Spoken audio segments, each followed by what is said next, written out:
inaantok ng Mama Gino, nilalabanan ko lang. Gusto ko sanang mag-relax, manood ng TV, pero hindi ako pwede magtagal dahil may pasok ako bukas. Pero dapat off ko.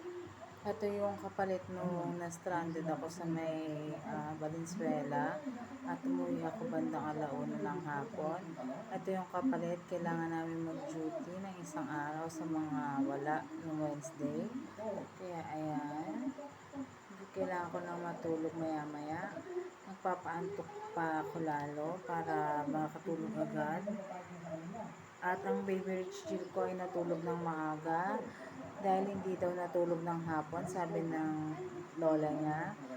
Kaya ayun, nasa taas na, plakdang-plakda na, tulog na. And sobrang thankful ako dahil nauna siyang matulog. Sana nga lang magtuloy-tuloy ang tulog niya, huwag siyang magising ng madaling araw.